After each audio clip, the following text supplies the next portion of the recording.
But a few years ago, this was before your dad got elected, you told me this story address, and all these MAGA lunatics came to your house. Yeah, floor to ceiling windows. What? In MAGA hats with bull horns. Literally. What's up, everybody? It's D-Roll. Got a reaction, alright? Actually on Friday, I was watching Hunter Biden. He was the guest inside Moby's podcast, and to be honest, man, I didn't watch anything but Moby. Anything, I don't know his music. Only thing I just remember a long time ago with Eminem when he beefed a little bit to that one song.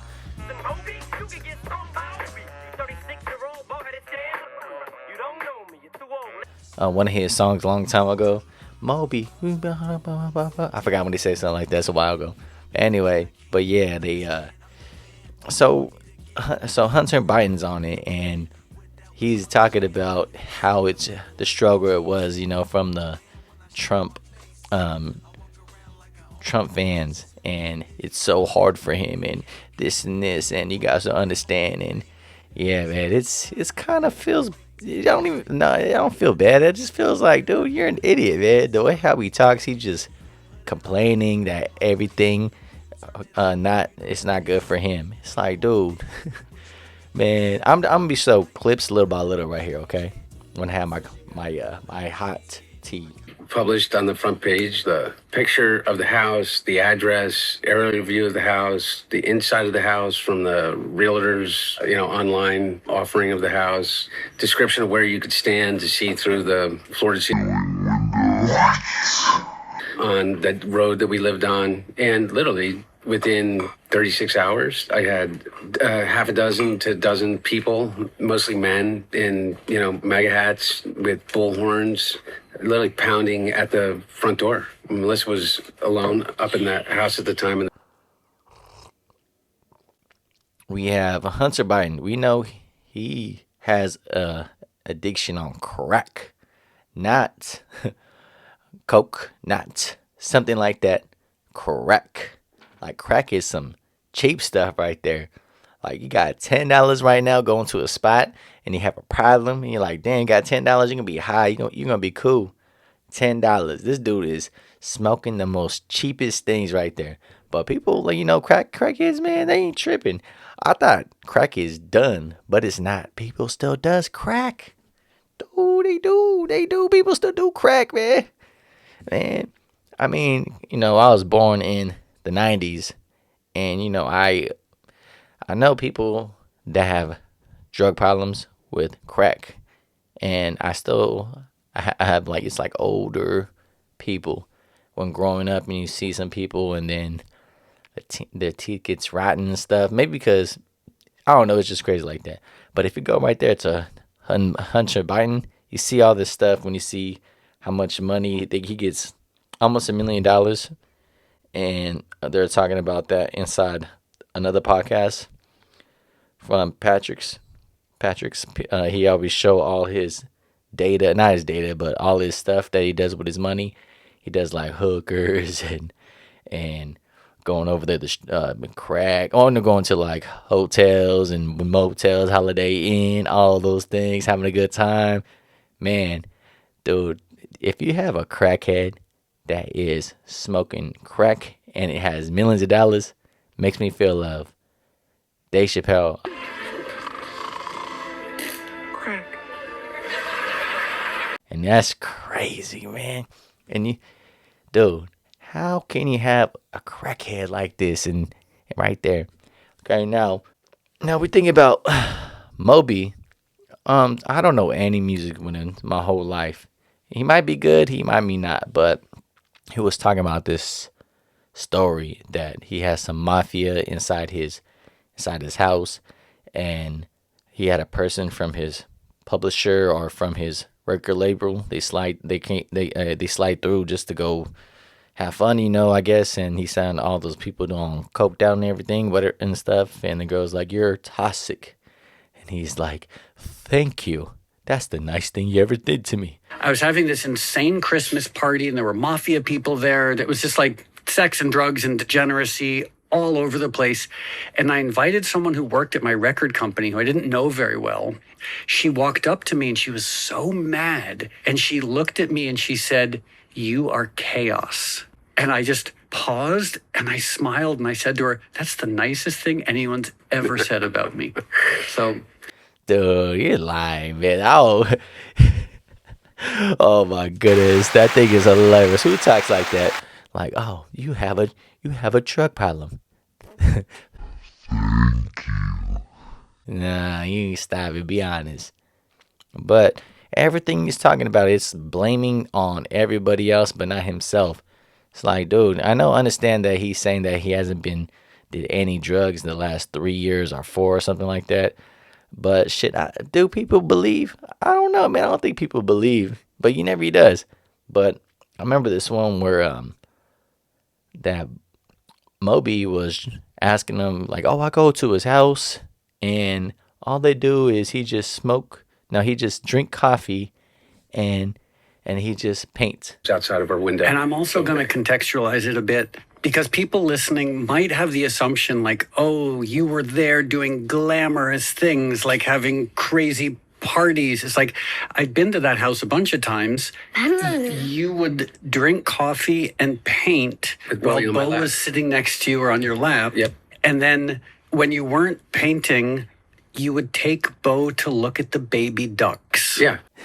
It's like, yes, if this dude trying to get off of crack, you have to you have to like be very busy about most of the stuff because if he don't do something, if he don't do that, this dude's gonna be on some stuff. I mean, think about like me. The way how he talks, you can tell he talks really, really fast. Like this is gonna happen. Something here, gonna come my way. Really hard. It's really hard to keep it cool. And and all I know is this: some days it's a struggle. So you got to do the things that, like one of the things that you have to do is you have to take yourself out of situations, people, places, and things that are difficult for you to. Man, you ever seen how crackheads talk like that? And when he talks, I'm just like, dude, that's crazy. You talk like a crackhead. I know me. Look, I have a brain injury. You see me? Brain injury. So that's why I have a little slow on the way how I talk. It's because I came from brain injury, had to go back to therapy to talk and remember and use everything from my brain to function together, man. It took me some years, man, and I had to put that work. And this guy, he's on crack. That's he talks hecka fast, man. I kicked it. I kick it with other crackheads. Or not I kick it with them, but I know people that it's all drugs problems and they talk, they talk like this. And they keep going like, "Hey, yeah, so, like talk hecka fast." It's like, damn, yeah, It wasn't by virtue of that I didn't know what you needed to do and things like that. It was by virtue of the fact that Melissa took my car keys, my wallet, my phone, my shoes, and put me in a house up in the hills where there was nowhere that you could walk to, to buy a bottle of vodka. And at the outset, that's what it took. That's what it took. And then you have to learn what you can handle as you get stronger. why you looking like that? Huh? What? I need to know what they're gonna weigh. You know something? You want $5? I ain't getting no $5. Shit.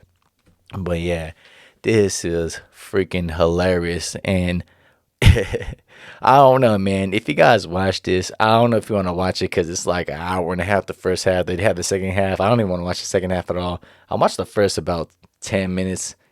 And then got a little bored on Friday. And then yesterday I was just like, man, you know what? I was trying to watch a little more. I did.